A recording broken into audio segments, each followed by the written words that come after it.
brings us on to this week's conversation starter, really, because obviously Khaldoon Al-Mubarak, who's the chairman, has done his... I was going to say that. Well, he's done his interview with Chris Bailey, who's the sort of head honcho at City, which he does annually and has done now for many years. Chris, I have to say, is a friend of mine who I've known for a long time, and this sounds like I'm just saying it for creeping's sake, but actually Chris does a brilliant job of the interview. I know that anybody listening to this who's a journalist, if there are any, or fans of other clubs, will say, you know, this is a very sycophantic section or whatever, what I'm saying here, because he works for the club. But I actually think Chris handles it really well. The way that he asks the questions is very professional, and I think the club do the whole thing very, very well. Yeah. Now, I've watched both parts now. I don't know if you two have watched both parts of the Khaldoon interview. Yeah. The first one, I suppose, is the one that most people are talking about, because in that section, Khaldoon takes on the criticism. So the two strongest aspects for me of it were the fact that he is saying that when people accuse... he's had a go at the head of the La Liga in Spain, and one of the things he's come back to him about is the accusations that City spend more money than anybody else, and yet, as he quite correctly pointed out, City haven't got the most expensive goalkeeper, the most expensive defender, the most expensive midfielder, or the most expensive striker. And actually, most of those records are set in Spain, and certainly by City's rivals. So we can talk about that aspect of what he's been saying. And the other, really, which is sad, really, in the modern world, but it is part of the modern world that we live in, is a suggestion that some of the criticism headed towards City has a racist undertone. That language is used like City's Arab owners, where when they're talking about another club, it's phrased in a different way. And I have to say that I do agree with what he's saying on that. So, presumably you three have all seen what Khaldoon has said. Give us your views. I think his point is it Tebas, yeah. La Liga head. I think it's just laughable what he's come out and said. It's so hypocritical for him to say that. For somebody who's been presiding over Real Madrid and Barcelona to say that the spending's going a bit crazy is just... That we're ruining the transfer market. When you think about, what was it, 2003, the Galacticos era, how much they must have spent and what it'd translate to now with inflation, I bet it'd be... Oh, it'd be unbelievable, wouldn't it? Yeah, absolutely. But they're Real Madrid, so they're allowed. Yeah. Whereas us, we're the lottery winners, we're the new money, so we're not allowed to spend it. And I just don't understand it at all.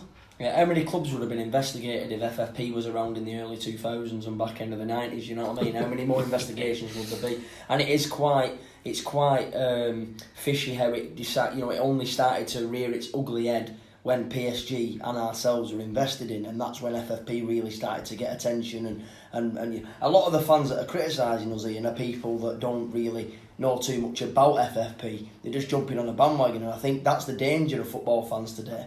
Fans that don't really research into things, they just jump on the bandwagon because the pal's saying they just just on the road and retweeting stuff, and they'll jump on the media bandwagon and they'll read a newspaper article and view it as gospel.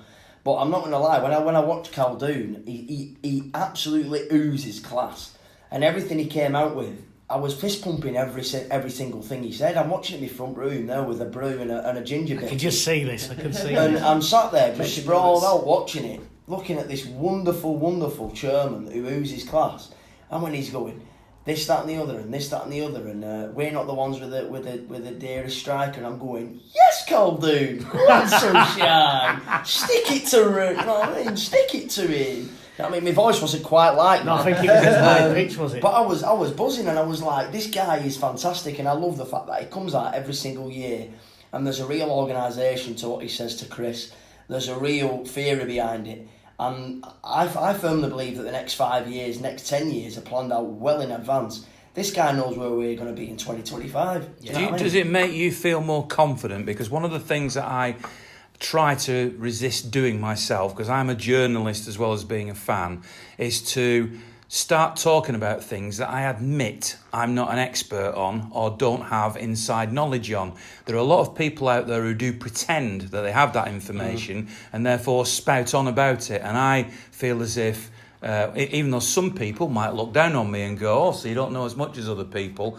No, the other people who claim to know more often don't know any more than I do, but they make out that they do. Now, I'm not going to name those, I'm not. Doesn't interest me. But the point is that I'd rather stay within my sphere of where I actually think I know what I'm talking about. So, watching football and talking about tactics, I can see that with my own eyes. I feel as if I have a legitimate reason to have a valid opinion. But talking about this FFP and the intricacies of it is not something that I feel are enough information about to talk about with authority. It's not that I'm ducking it, but I just don't feel that. Now, there is one person I would recommend.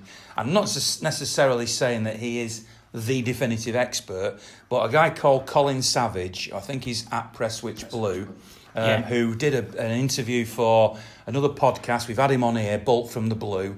If you go and search the old podcast from, I don't know, 3 or 4 weeks ago that Colin did with them, and he's been with me on different things as well, have a listen to that, because that's the one I take as being the most educated of the ones that I know. So that's that. So my question now really to you three as fans is, having watched Khaldoon, and you just spoken, Harlan, about how eloquent he is and how measured he is and professional he is, do you feel more reassured? Because as we sit here now, we don't know what the outcome of these inquiries from the UEFA and the Premier League is, etc. But Khaldoon, the way he talks about dealing with facts and the statement that was released by the club, not just his interview, suggests that everybody at City is very, very relaxed and very, very confident about the outcome of this. Do you feel more reassured, or are you still worried about it? Can I first say that I have actually got a man crush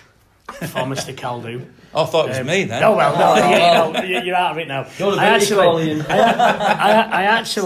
actually, it's like the Queen's speech in my house when the Khaldoon interview comes out.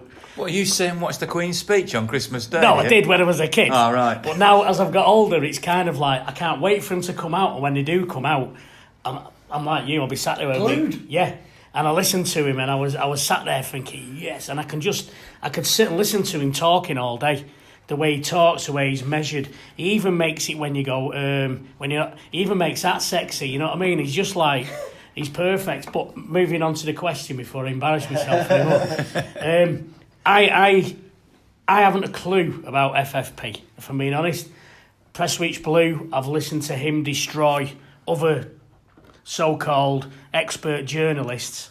Some of these journalists profess to be, sports journos. Yet you wouldn't send Kate Adie to report on a football match, would you? So why are some of these sports journos getting involved in FFP and stuff like that? It's not in their remit, surely.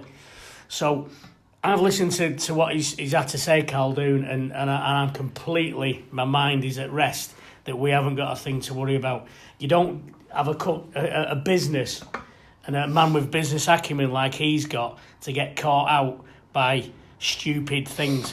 Like he said, the only way they're going to get him is on some stupid little loophole or adding something on afterwards. As it stands, City, under the rules, are clear of FFP. Well, obviously, what I try to do when I'm hosting this podcast is to try to play devil's advocate, even if I don't necessarily agree with the statement I'm putting forward. But let me put the other side of this. Khaldoon is very measured. He does carry himself brilliantly. I agree with you. But the cynics, so I'm playing this cynical side for the purposes of the argument, could say it's all very well him being all measured and calm and very reserved and very regal. But you would be if you were hiding stuff, and that's part of the way that you carry that off. Is that? Could that be the case? If that's the case, then he's going to look extremely stupid, then, isn't he? And I can't imagine he's a man that's going to want to look stupid. He's not going to come out and stick his neck on the line and say we're squeaky clean and blah blah blah, unless he is squeaky clean. He doesn't need to.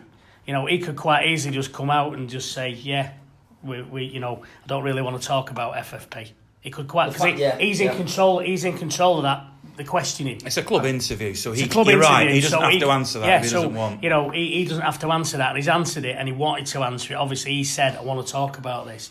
He's not. I'm 100%. I think the key thing is, you mentioned it before, it was the statement more than anything. The fact that, you know, we've spent a good year saying we will not comment, we're, you know, avoiding it basically, for want of a better word. And we came out the other week and said, you know, we are not satisfied with the UEFA's process. We don't think it's been handled the correct way. And I would never have imagined City to say something like that, because they really come out fighting. And I think the fact that they considered themselves in a position to be able to put out that statement, I think we're all right. I mean, I'd have to say that from my knowledge of the people who run the press side of things as well at City, and I've known some of them for a long time. Vicky Kloss is the head of communications, and I have the highest possible respect and regard for her.